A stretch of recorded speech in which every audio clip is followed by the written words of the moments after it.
एक छोटे से गांव में हरे भरे खेतों और मिट्टी की खुशबू के बीच किसान हरिदास अपनी 2 बेटियों के साथ रहता था। हरिदास का दिल बहुत बड़ा था। वो अपनी दोनों बेटियों से बराबर प्यार करता था।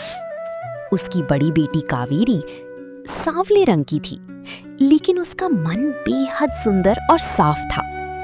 कावेरी सुबह होती ही घर के सारे काम संभाल लेती। वहीं दूसरी तरफ छोटी बेटी रोहिणी बहुत गोरी और बेहद सुंदर थी। रोहिणी हरिदास की दूसरी पत्नी सरला की बेटी थी। सरला अपनी बेटी को किसी राजकुमारी की तरह रखती थी, लेकिन कावेरी के लिए सरला के दिल में कभी प्यार नहीं था। ओ कावेरी, सूरज सिर पर आ गया और तेरी नींद खुली या नहीं? हाँ माँ, वो बस झाड़ू ही लगा रही थी। ये सब जल्दी खत्म कर और हाँ, कुएं से ताजा पानी लाकर ही आटा गूंदना। जी माँ, बस अभी जाती हूँ। तभी रोहिणी हाथ में शीशा ले माँ, आप सुबह सुबह कितना चिल्लाती हो। और सुनो, मैं आज रसोई का कोई काम नहीं करूँगी, मेरे हाथ खराब हो जाएंगे। अरे मेरी राजकुमारी, काम क्यों करेगी?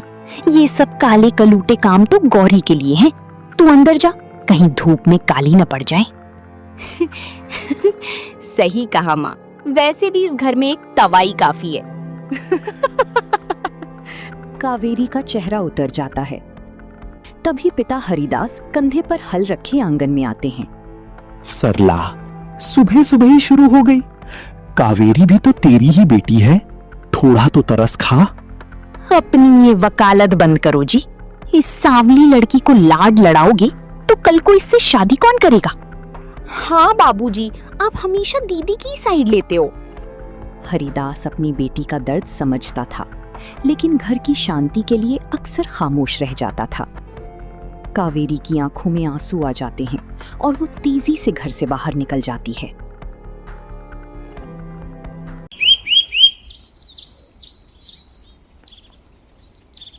थोड़ी देर बाद पड़ोसन सरला के घर आती है। सरला, ओ सरला, सुन तो जरा। हाँ बहन, बोलो, क्या बात है? अरे तू कह रही थी ना कि बड़ी बेटी कावेरी की शादी जल्दी करनी है। मेरी नजर में एक बहुत अच्छा लड़का है, तू कही तो बात करूं? हाँ बहन, जल्दी कर। मैं तो बस उसी दिन का इंतजार कर रही हूँ कि ये कब इस घर से विदा हो। इसकी मनहूस शक्ल कब तक देखूंगी? ये यहाँ से जाए तब हमें सुकून मिले। ठीक है, तू चिंता मत कर, मैं आज ही बात करती हूँ, शायद कल ही वे लोग आ जाए। पड़ोसन चली जाती है। सरला तुरंत अंदर कमरे में रोहिणी के पास जाती है। अरे इधर सुन रोहिणी। क्या हुआ माँ? इतनी धीरे और दबी आवाज में क्यों बोल रही हो? कुछ हुआ है क्या?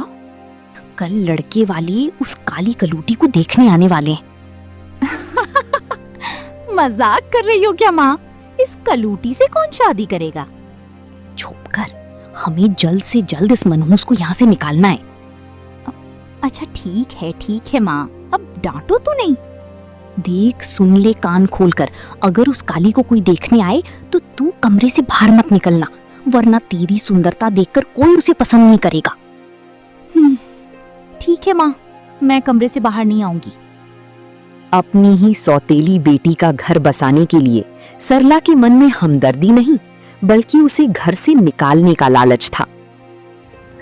रात का अंधेरा छटा और सुबह होते ही घर में लड़के वालों के आने की तैयारियां शुरू हो गईं। कावेरी, अरे ओ कावेरी, सुन तो जरा। जी माँ। जल्दी कर, लड़के वाले आते ही होंगे। घर में जो भी अच्छा सामान है बाहर निकाल। ठीक है माँ। माँ, मुझे तो यकीन ही नहीं हो रहा कि कोई दीदी को देखने आ रहा है। कहीं वो रास्ता तो नहीं भूल गए?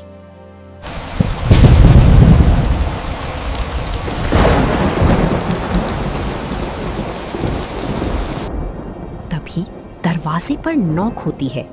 हरिदास के आंगन में लड़के वाले आ धमके। आइए आइए बहन जी, बैठिए। देखो भाई साहब, हमारे पास ज्यादा समय नहीं है, सीधे लड़की को बुलाओ। जी बहन जी। कावेरी, ओ बेटी कावेरी, चाय लेकर आ जल्दी से। कावेरी घबराई हुई कांपते हाथों से चाय की ट्रे लेकर बाहर आती है। लड़के की माँ उसे ऊपर से नीचे तक घूरती है। लड़की कामकाजी तो लगती है, पर रंग इसका कुछ ज्यादा ही सांवला है। हमारे लड़के के साथ जोड़ी बिल्कुल नहीं जमेगी। बहन जी, हमारी कावेरी का दिल सोने का है, सारे काम चुटकियों में कर लेती है। दिल का हम क्या करेंगे भाई साहब, हमें तो घर के लिए सुंदर बहू चाहिए, हमें ये रिश्ता मंजूर नहीं। लड़के वाले पैर पटकते हुए बाहर निकल जाते हैं। हरिदास उदास होकर बैठ जाता है। कहाँ था ना मैंने, इस कलूटी से कोई शादी नहीं करेगा, आज फिर हमारी नाक कटवा दी। सही कहा माँ। भला दीदी के साथ कोई लड़का कैसा लगेगा? बिल्कुल दिया और बाती। हाँ, क्या सांवला होना कोई गुनाह है बाबूजी? चारों तरफ सन्नाटा फैल जाता है। हरिदास बेबसी से सिर झुका लेता है। कावेरी रोते हुए तेज कदमों से घर के बाहर जंगल की तरफ चली जाती है। रोते रोते कावेरी जंगल के बीच एक घने पेड़ के नीचे बैठ जाती है।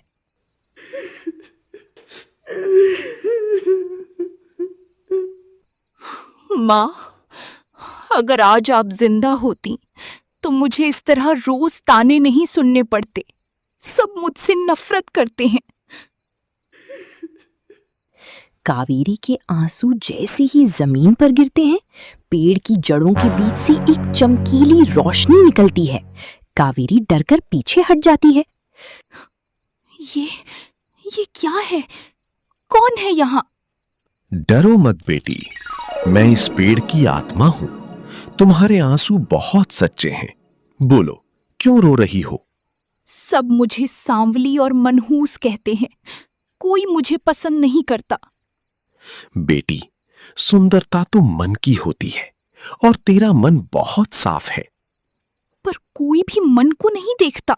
सभी को बाहरी खूबसूरती से मतलब होता है। रो मत बेटी, ये ले। तभी पेड़ से एक चमकता हुआ सफेद फूल टूटकर नीचे गिरता है। ये फूल? ये एक जादुई फूल है बेटी। इसे चेहरे पर लगाकर सो जाना। कल सुबह तुम्हारी दुनिया बदल जाएगी। पर याद रखना, असली सुंदरता दिल की होती है। पेड़ से मिला वो चमत्कारी आशीर्वाद लेकर कावेरी भारी मन से घर लौट आती है। रात के सन्नाटे में जब पूरा परिवार सो रहा था, क्या सच में कल सुबह सब बदल जाएगा? कावेरी फूल को चेहरे पर लगाती है और आंखें बंद करके सो जाती है।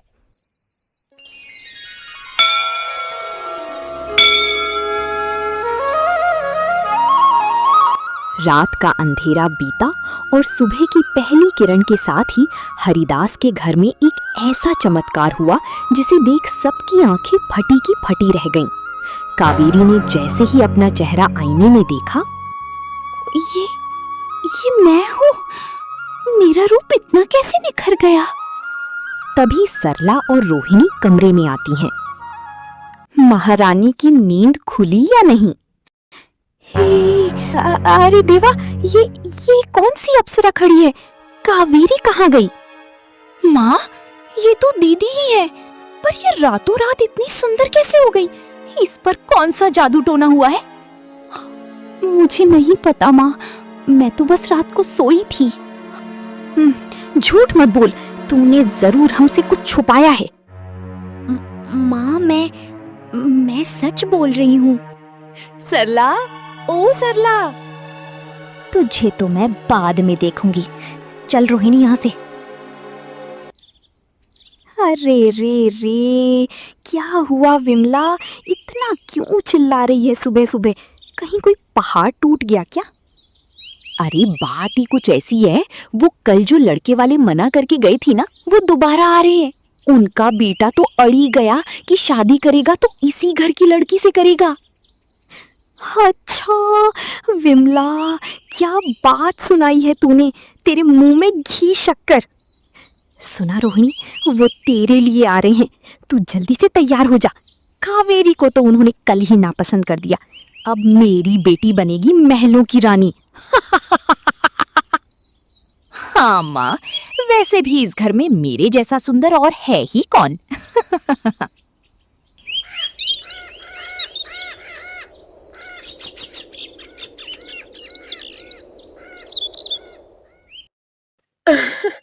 अरे क्या बताएं बहन जी, हमारे बेटे को तो आपकी बेटी भा गई, बोला शादी करूंगा तो इसी घर की लड़की के साथ, तो हम चले आए। अरे ये तो बहुत अच्छी बात है बहन जी, हमें भी आपका बेटा बहुत पसंद है। वो मैं अभी अपनी बेटी को बुलाती हूँ। आओ बेटा रोहिणी, देखिए यही है मेरी सुंदर बेटी। अरे ये कौन है? नहीं नहीं नहीं, हम इस लड़की के लिए नहीं आए हैं। कल जो चाय लेकर आई थी वो कहाँ है? क्या? पर वो तो सावली, मेरा मतलब कावेरी। हाँ माँ, मुझे वही कल वाली सावली लड़की पसंद है। उसका स्वभाव बहुत सीधा और सच्चा है। तभी कावेरी पनघट से पानी का घड़ा लेकर घर में आती है। उसका नया निखरा हुआ रूप सोने की तरह चमक रहा था। अरे ये तो वही लड़की है, ये तो कल से भी ज्यादा सुंदर लग रही है। माँ, मेरा फैसला पक्का है, शादी करूंगा तो इसी से। ठीक है बेटा, भाई साहब हमें आपकी बेटी कावेरी पसंद है, रिश्ता पक्का समझिए। सरला के होश उड़ जाते हैं और रोहिणी का चेहरा गुस्से से लाल हो जाता है। लड़के वाली शगुन का नारियल हरिदास के हाथ में थमाकर वहां से चले जाते हैं।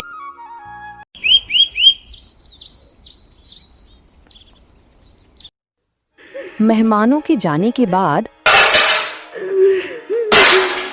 तूने जानबूझकर मेरी बेटी का घर उजड़वाया। सच सच बता, तू इतनी सुंदर कैसे हुई? माँ, मैं इस काली को अपनी किस्मत नहीं छीनने दूंगी। बता, ऐसा कौन सा जादू किया है कि तू रातों रात गोरी हो गई? माँ, मैंने कुछ नहीं किया, मुझे माफ कर दो। सरला के तानों और रोहिणी के सवालों का कावेरी के पास कोई जवाब नहीं था।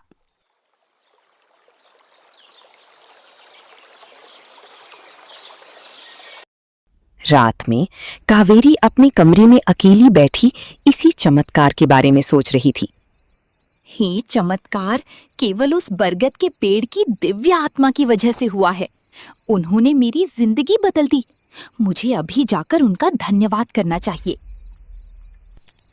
कावेरी चुपचाप दबे पांव घर से बाहर निकल जाती है, लेकिन खिड़की के पास खड़ी रोहिणी की नजर उस पर पड़ जाती है। ये कावेरी इतनी रात को अकेले कहाँ जा रही है? जरूर दाल में कुछ काला है। आज तो इसको रंगे हाथों पकड़ कर ही रहूंगी। जलन और उत्सुकता में अंधी रोहिणी अंधेरी रात में चुपचाप कावेरी के पीछे पीछे जंगल की तरफ बढ़ने लगी। कावेरी जैसी ही पेड़ के पास रुकी, रोहिणी छिपकर उसे देखने लगी। हे दिव्य आत्मा, आपका लाख लाख धन्यवाद। आपकी वजह से आज मेरे बाबूजी का सिर गर्व से ऊंचा हो गया। खुश रहो बेटी, ये तुम्हारी ही अच्छाई का फल है। तुम्हारा मन साफ था, इसीलिए तुम्हें ये वरदान मिला। वहीं दूर से छिपकर देख रही रोहिणी के होश उड़ जाते हैं। अच्छा, तो सारा खेल इस बूढ़े पेड़ का है। इसी ने इस कलूटी को रातों रात परी बना दिया। अब देखो मैं इससे क्या क्या मांगती हूँ। जैसे ही कावेरी घर की तरफ जाती है, वैसे ही रोहिणी जल्दी से पेड़ के पास पहुंचती है। उसके चेहरे पर लालच साफ दिख रहा था। अरे ओ पेड़ के भूत, बाहर निकलो। तुमने उस काली कावेरी को सुंदर बनाया है ना, अब मुझे उससे भी ज्यादा सुंदर और गांव की सबसे बड़ी रानी बना दो। लालच का रंग बहुत गहरा होता है लड़की। सोच लो, क्या तुम इसका भार उठा पाओगी? मुझे ज्ञान मत दो, बस वो जादुई फूल दे दो जिससे मैं सबसे सुंदर बन जाऊं। मुझे अमीर भी बनना है। पेड़ से एक गहरे लाल रंग का फूल टूटकर रोहिणी के पैरों के पास गिरता है। ले, इसे चेहरे पर मल लेना, पर याद रखना, जैसा मन वैसा रूप। अब देखना, कल सुबह पूरा गांव मेरे पैरों में होगा। घमंड में चूर रोहिणी जल्दी से घर पहुंची और बिना सोचे समझी पूरे फूल को अपने चेहरे पर रगड़ लेती है।